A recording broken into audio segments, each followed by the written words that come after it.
That was how it started. My 13-year-old nephew Caleb looked down at my son and didn't just ask him to move. He ordered it like he was speaking to a stray dog. He pointed his fork at the kitchen door and said loud enough for everyone on the deck to hear, "Waiters eat in the kitchen. Trash belongs outside." My son Leo, just 7 years old, froze. He looked at me, his eyes wide, waiting for the adults to fix it. I looked at my mother, Evelyn. I looked at my sister, Vanessa. I waited for the scolding. I waited for them to defend the little boy trembling in his chair. Instead, they just raised their glasses of the expensive wine I had paid for. They didn't scream. They didn't correct him. They smirked. That tiny, cruel curl of the lip told me everything I needed to know. I didn't say a single word. I stood up, grabbed Leo's hand and walked out of that house for the very last time. If your family smirked while your child was being bullied, would you flip the table or would you leave in silence like I did? Drop a comment below and tell me your move. I read every single one. The drive home was deafening. It wasn't the silence of peace.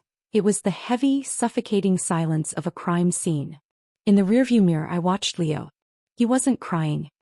He was staring out the window at the passing streetlights, his small hand pressed against the glass. He was dissociating. He was 6 years old and he was already learning the family survival skill I had perfected over 3 decades. Disappear so they can't hurt you. Seeing him like that, fading into the upholstery of the SUV, something inside me snapped. But it didn't snap like a twig. It snapped like a lock falling into place. My grip on the steering wheel tightened until my knuckles turned white.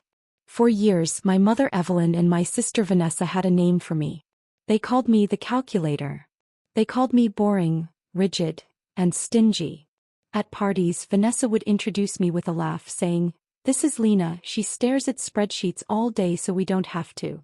They mocked my career as a forensic accountant. To them, I was just a drone who didn't understand passion or the finer things in life. The irony was acidic enough to burn a hole through the floorboard. The boring job they mocked was the only reason they had a floorboard to stand on. The rigid spreadsheets they laughed at were the only reason Vanessa wasn't being evicted from that lake house. They treated me like a wallet that had accidentally developed a personality. I looked at the road, but I saw a ledger. My mind started working the way it does when I'm brought in to audit a failing company. I don't look at the emotions of the CEO. I look at the outflows. I look for the rot. And for the first time I turned that cold, high-powered lens on my own life. Why had I stayed? Why had I kept signing the checks? For 7 years I had been operating under a silent contract. I believed that if I paid enough, if I covered the mortgage, the renovations, the medical bills, the endless emergencies, I was buying equity in this family. I thought I was purchasing respect. I thought I was securing a safe place for my son. I treated my mother's affection like a dividend that was just delayed, believing that if I invested just a little more, the payout would finally come. But the smirk gave it away. That smirk on the deck wasn't just cruelty. It was data. It was proof that my investment had yielded 0 returns. Actually, it was worse than 0. My money hadn't bought respect. It had subsidized their cruelty. I had financed the very lifestyle that allowed them to look down on us. I paid for the wine they drank while they ignored my son. I paid for the deck they stood on while they called him trash. I wasn't a daughter anymore. I wasn't a sister. Those titles imply a relationship based on blood and love. This was a relationship based on extraction. I was a resource. And when a resource becomes self-aware, the extraction stops. I pulled into our driveway. The house was dark. Leo was asleep before I even turned off the engine, exhausted by the trauma of being humiliated by the people who were supposed to love him. I carried him inside, his head heavy on my shoulder, his breathing soft and rhythmic. I laid him down in his bed, pulled the duvet up to his chin and brushed the hair off his forehead. "I'm sorry," I whispered to the dark room. "I'm sorry I bought us a seat at a table where we were on the menu." I walked out of his room and didn't go to mine. I went straight to my home office. I didn't turn on the overhead lights. The glow of the monitors was enough. I sat down in my ergonomic chair, the one Vanessa made fun of because it wasn't aesthetic, and woke up my computer. Sadness is a luxury for people who can afford to be helpless. I couldn't afford that. I didn't feel like crying. I felt like working. I cracked my knuckles and opened the banking portal. It was time to audit the books. The screen glowed with the stark, unforgiving light of a spreadsheet. In my line of work, numbers don't lie. People lie. Receipts lie. But the raw data of a bank statement? That is the brutal truth. And the truth was staring back at me in red font. I filtered the transaction history for the last 30 days. It wasn't just a list of expenses. It was an autopsy of my own exploitation. Transfer to Evelyn medical stipend, $800. Transfer to Vanessa caretaker allowance, $850. Direct payment lake house mortgage, $3,200. Total monthly outflow, $4,850. I sat back, the air in the room suddenly feeling thin. That was nearly $50,000 a year. Over the last 7 years, I had poured over $300,000 into a family that wouldn't let my son sit at the main table. I didn't feel generous anymore. I felt like a fool. A highly educated, well-paid, certified fool. My mouse hovered over the recurring transfers tab. My hand didn't shake. There was no hesitation, no sentimental pause to remember the good times. Because there hadn't been any. There had only been transaction times. Select all. A warning box popped up. Are you sure you want to cancel all recurring payments to Evelyn and Vanessa? This action cannot be undone. I'm counting on it, I whispered. The screen refreshed. The scheduled transfers column was now blank. Just like that, the financial foredrip that had kept their toxicity alive was severed. Next, I opened my email client. I didn't type a tear-stained letter about how much they hurt me. I typed a business memo. Subject: Notice of financial cessation. To Evelyn Vanessa. Effective immediately, all third-party financial support provided by Lena is terminated. This includes but is not limited to the lake house mortgage, medical stipends, and discretionary allowances. I advise you to arrange alternative funding for all future obligations. Do not contact me to negotiate. Regards, Lena. I hit send before I could overthink the tone. It was done. Now I know what you're thinking. You're looking at that $300,000 figure and asking, why, Lena? Why did you pay for 7 years if they treated you like this? It's a fair question. And the answer isn't love. It's economics. Specifically, a trap called the sunk cost fallacy. In finance, a sunk cost is money you've already spent and can never get back. A rational investor ignores sunk costs. If a business is failing, you close it. You don't throw another $1 million at it just because you've already spent $1 million. That's how you go bankrupt. But in relationships, we are terrible investors. For 7 years, I treated my mother's love like a failing stock that was bound to bounce back. Every time I wrote a check, I told myself I've already invested so much time, so much pain, so much money. If I walk away now, it was all for nothing. I have to keep paying until it pays off. I was terrified to close the account because that would mean admitting that the profit, their love, was never coming. I was trying to average down on a scam. Tonight, looking at that blank transfer screen, I finally accepted the loss. The $300,000 was gone. It was never coming back. And that was okay. Because the only thing worse than losing 7 years and $300,000 is losing 7 years and 1 day and $300,001. I wasn't saving the relationship anymore. I was cutting my losses to save the only asset that still had value, my son. I closed the laptop. The room went dark. For the first time in a decade, I didn't go to sleep worrying about their bills. I went to sleep knowing that tomorrow the market was going to crash. And I couldn't wait to watch it fall. Monday morning broke with the silence of a pending lawsuit. I made Leo breakfast, packed his lunch, and drove him to school. He was quiet, but he wasn't shaking anymore. That was the first dividend of my decision. At 9 a.m. sharp, the banks opened. At 9:05 a.m. the text messages started. It began with Vanessa. Her messages weren't questions. They were frantic digital screams. Payment didn't go through. Fix it. Mom is stressing out. Do you want her to end up in the ER? Pick up the phone, Lena. You're being selfish. I put my phone face down on my desk and continued organizing my case files for work. I didn't block them yet. I needed the data. In an audit, you never destroy the paper trail. You let the subject generate more evidence. When Vanessa's aggression didn't work, the strategy shifted. At 10:30 a.m. my phone rang. The screen said Mom. This was the nuclear option. In toxic family dynamics, we call this the extinction burst. When you stop feeding a narcissist their supply, whether it's money or attention, they don't just accept it. They escalate. They panic. They throw everything they have at the wall to see what sticks. I answered. Hello. Lena. Her voice wasn't the strong, commanding tone she used at Sunday dinner. It was a breathless, fragile whisper. My chest. It feels heavy. I stared at the wall, my hand tightening on the phone. What's wrong, Mom? The stress, she wheezed. Vanessa told me you cut us off. I got so worked up. My heart is fluttering again. I need my medication, Lena. The pharmacy won't fill it without the copay. It's $200. She paused, waiting for the sound of my guilt. I can't breathe well, she added, laying it on thick. Please. Do you want me to die over $200? This is a tactic called triangulation. Vanessa is the attack dog, biting at my ankles. Mom is the fragile victim, collapsing on the fainting couch. And I am the villain in the middle, holding the cure. For a second, just a split second, the conditioning kicked in. My stomach dropped. The old script started running in my head. You're a bad daughter. You're killing her. Just send the money. It's only $200. Is your pride worth her life? I almost opened the banking app. I almost surrendered. But then I remembered the smirk. I remembered her sipping Pinot Noir while her grandson was called trash. I remembered the strength in her hand when she held that wine glass. Lena, she whispered. Are you there? I'm here, I said. My voice was different now. It wasn't the voice of a scared daughter. It was the voice of an auditor finding a discrepancy. If you're having chest pains, Mom, that's a medical emergency. It is, she said quickly. That's why I need the money. No, I replied.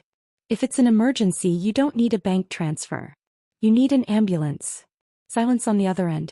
I'm calling 911 for you right now, I said, my finger hovering over the hang-up button. I'll have them send a paramedic to the lake house. They can stabilize you. No. Her voice suddenly snapped back to full volume. The breathless whisper vanished instantly. Don't you dare call an ambulance. I don't need a scene, Lena. I just need my pills. If you're well enough to yell, you're well enough to manage your own budget, I said. You ungrateful little. I hung up. My heart was pounding, but my head was clear. She wasn't sick. She was performing. But a performance isn't proof. As a forensic accountant, I don't rely on gut feelings. I rely on receipts. She claimed she needed money for heart medication. She claimed the pharmacy was waiting. Okay, Mom, I said to the silent room. Let's see what the pharmacy has to say. I turned back to my computer. I was still the legal guarantor on the joint account used for her medical expenses. I had legal access to see every single transaction. I cracked my knuckles. It was time for a deep dive. The screen refreshed and I was in. Because I was the co-signer on the loan and the guarantor for the checking account attached to it, I didn't need to hack anything. I had full administrative privileges. They always forgot that part. They treated me like a distant ATM, forgetting that the ATM has a record of every single withdrawal. I navigated to the Joint Checking Medical Expenses tab. This account was supposed to be sacred. It was funded by me exclusively for my mother's health care. Prescriptions, copays, specialist visits. In my head, I had built a picture of how this money was used. Sad, necessary trips to the pharmacy, maybe the occasional ergonomic pillow for her back.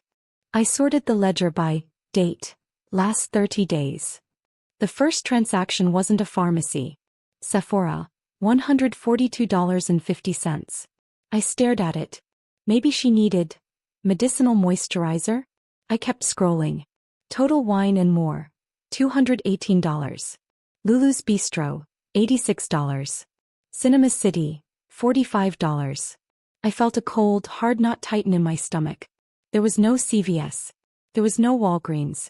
There was no cardiologist. My mother, the woman who had just wheezed into the phone claiming she was on death's door, had spent nearly $500 last week on premium cable, expensive makeup, and enough Pinot Noir to sedate a horse. I wasn't angry. Anger is hot and messy.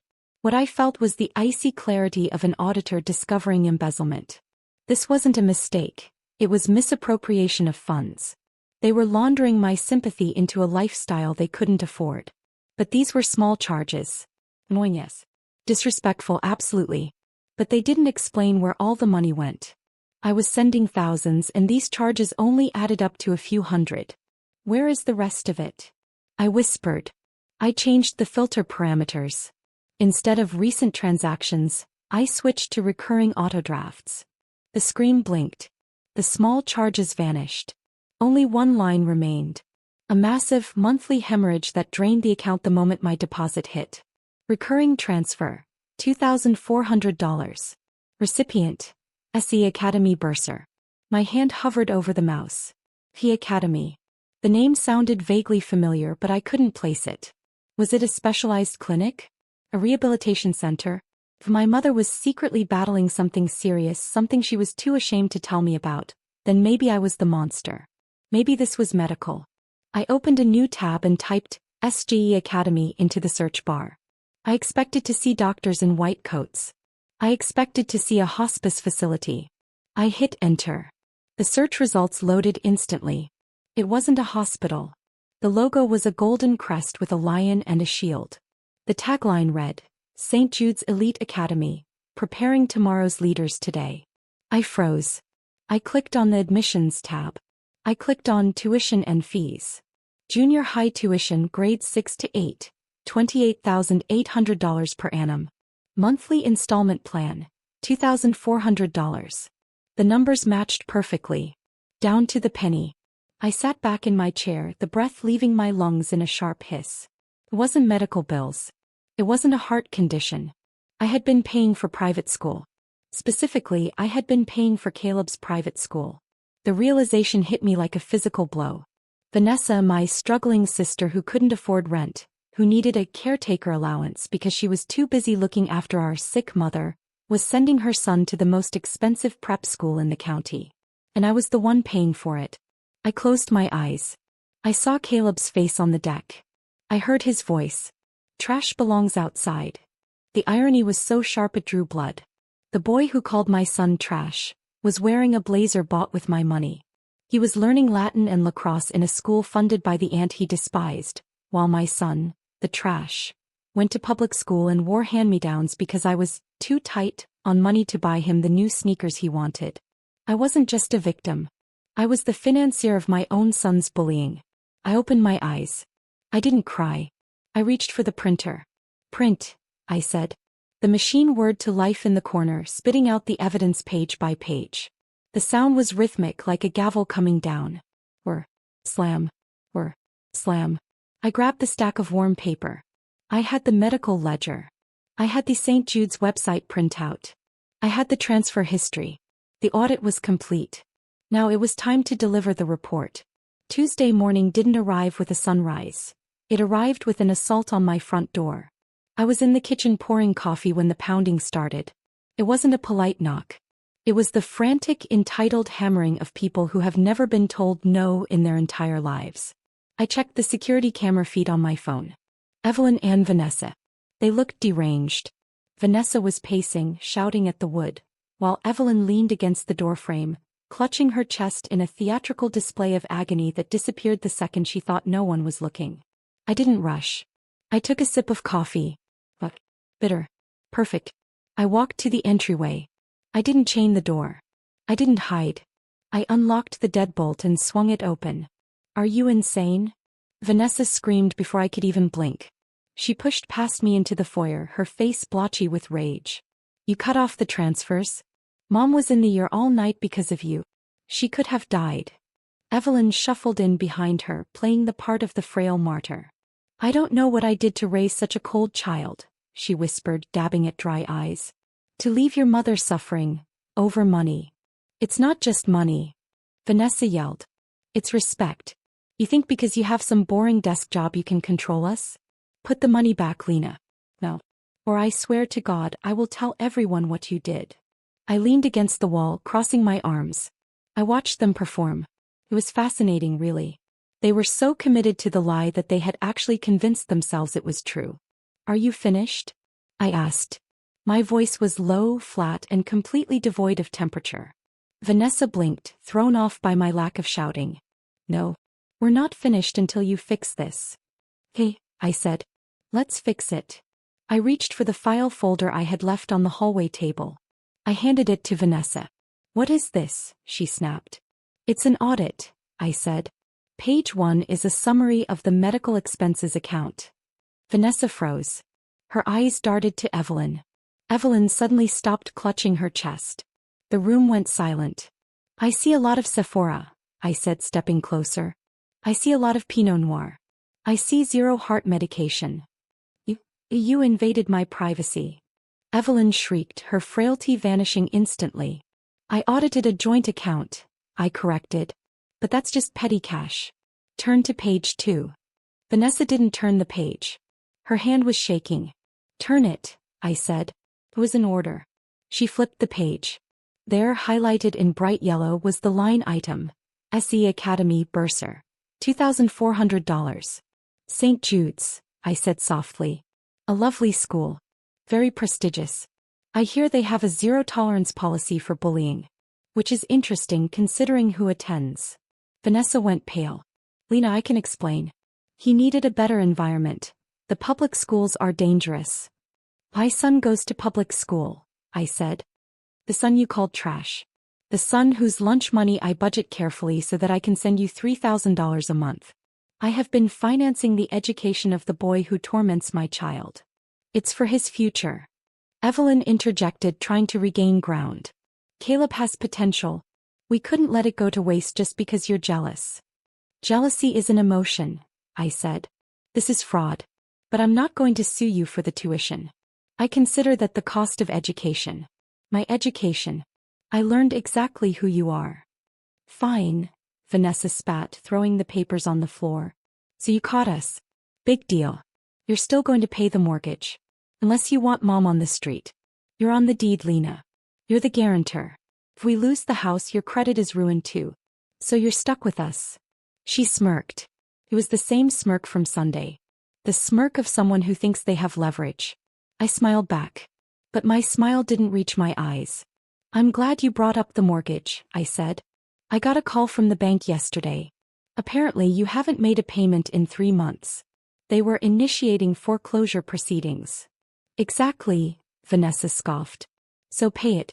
Or ruin your credit. Your choice. I made a choice, I said. I didn't pay the arrears for you. I exercised my right as the guarantor to buy out the note. Vanessa's smirk faltered. What? I paid off the loan, I said. I wired the full balance this morning. The bank is out of the picture. They transferred the lien to me. I reached into the folder and pulled out one final document. It wasn't a spreadsheet. It was a thick legal notice with a red stamp at the top. I own the debt now, Vanessa. Which means I own the house. I handed her the paper. Notice to quit. Vacate premises within 30 days. You can't evict your mother, Evelyn gasped, grabbing the banister for support. This time her shock was real. I'm not evicting my mother, I said calmly. I'm evicting my tenants. Tenants who haven't paid rent, who destroyed the property value, and who abused the landlord. I opened the front door. The morning light flooded in, harsh and bright. You have 30 days, I said. If you're not out, the sheriff will remove you. And knowing Caleb, he'll probably enjoy the police escort. Lena, please, Vanessa begged, the tears finally real. Where will we go? I looked at her. I looked at the woman who had smirked while my son was humiliated. And I pointed to the driveway. Trash belongs outside, I said. Get off my property. 1 month later, the silence in my house was different. It wasn't heavy anymore. It was light. It was clean. The legal proceedings were handled entirely by my attorney. I blocked their numbers. I blocked their emails. I didn't check their social media. I didn't care where they went. They were liabilities I had written off the books. It was Tuesday night. Pizza night. Leo sat at the kitchen table, a slice of pepperoni in one hand and a crayon in the other. He was drawing a picture of us, just the two of us, standing on top of a mountain. He was smiling. I sat across from him. I looked at the 2 empty chairs at the end of the table. For years I had been terrified of those empty chairs. I thought an empty chair meant failure. I thought it meant I was unlovable, unwanted, broken. I had filled them with people who hurt me just to avoid seeing the vacancy. But tonight, looking at the empty space, I didn't feel lonely. I felt safe. There is a dignity in the empty chair. It represents standards. It represents the self-respect to say, I would rather sit alone than sit with people who make me feel small. An empty chair isn't a void. It's a boundary. It's a reserved space for peace. I took a bite of my pizza. Tasted like freedom. I had audited my life. I had liquidated the bad assets. And for the first time in 36 years I was solvent. Have you ever kept a toxic person in your life just because you were afraid of the empty chair? Share your story below. I'm reading every single one.